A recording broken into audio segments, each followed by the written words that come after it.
Culture Média sur Europe 1. Thomas, vous recevez Pascal Arbillot jusqu'à 11h. On parle d'interruption, ce spectacle à voir au Théâtre Antoine du jeudi au samedi à 19h et le dimanche en matinée à 16h à Paris. Et Pascal Arbillot, c'est l'heure de votre portrait sonore des petits sons pour mieux vous connaître. Voici le premier.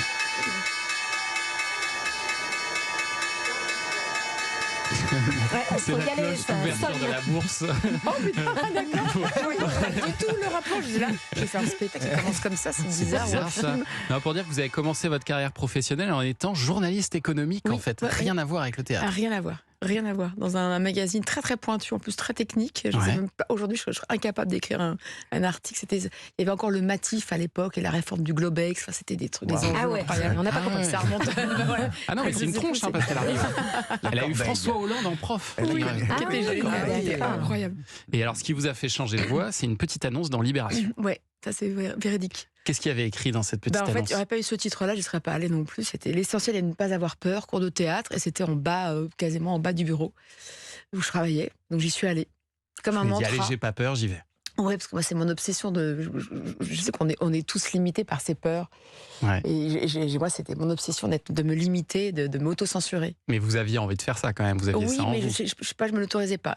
Non, mais c'est très étrange, c'est vraiment cette annonce-là. Hein. Et donc vous allez commencer à faire du théâtre et puis à jouer dans des grandes pièces, comme La Nuit du crime de Robert Hossein, par exemple. Incroyable. Et puis la télévision va faire appel à vous. Passez-moi la machine. Elle va faire à peu près à cette hauteur. Oui. Qu'est-ce que vous faites là, vous? Sortez d'ici immédiatement! Faites de fouille merde! Vous allez vous faire mal, hein? Il n'y a plus rien à couper. Sortez d'ici! Je ne suis pas un journaliste, je ne veux pas de mal à Monsieur Baxter. Je suis là pour J'ai l'aider. reconnu. Vous avez reconnu. En quelle année on est là pour ce Nestor Burma? 94, 95. Vous avez Ouais, reconnu c'est Guy ça. Marchand, la voix de Guy Marchand. La Guy Marchand que j'ai Et reconnue. ce sont vos premiers pas devant la caméra. Vous avez eu 3 tout petits rôles juste avant, mais là Dans vraiment. le miel et les abeilles, c'était pathétique. Ah, génial! C'est bien, on a retrouvé l'extrait, c'est con. Et les débuts, ça a été compliqué. Non, c'est-à-dire que j'ai vraiment, comme moi je venais vraiment de nulle part et puis j'étais vraiment débutante, j'ai appris sur le tas. Enfin, j'ai vraiment commencé petit à petit, une demi-journée sur le miel et les abeilles, une tournée sur un spectacle de boulevard absurde, mais avec une actrice immense, Hélène Duc, à Lyon. Et j'ai vraiment, j'ai commencé sur le tas, j'ai appris mon métier. Et c'est la télévision qui vous a permis à vivre de votre métier ? Oui. Et puis il y a un metteur en scène qui m'a donné un premier rôle à la télévision et ça a commencé comme ça.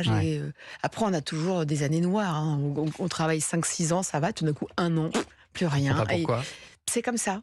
C'est comme ça. Mais là, on sent qu'en ce moment, il y a une bonne. Oui, en ce moment, il y a une bonne, on dit, une bonne vibe. Ouais, exactement. Pour vous, c'est ça. Ouais, exactement. Parce que vous avez fait beaucoup de cinéma, notamment ce film qui vous a fait. Calme-toi, il est très bien ton jardin. Mais si tu veux, je peux passer un coup de tondeuse, j'adore ça. Elle est où ta tondeuse? Non. Je vais à la gare. Chercher Véro les enfants. Tu veux que je vienne avec toi? Non. Je reviens. Tu veux qu'on aille faire des courses? Non. Attendez Véro, mais vous savez bien comment elle est. Ça va? Eh ben dis donc.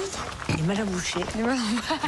Mon fin, je suis pas ton fils. Ça y est, ça repartit. Il a pas imité François Cluzet. Non, mais il est exceptionnel. Vous êtes tellement zen dans les petits mouchoirs, qu'est-ce que ça fait du bien? C'est un personnage qui fait du bien parce qu'ils sont tous un peu très excités. Parce qu'elle est un peu en dehors aussi. Elle se sent un peu en dehors, et donc elle les observe, elle n'est pas dans le groupe, c'est une pièce rapportée.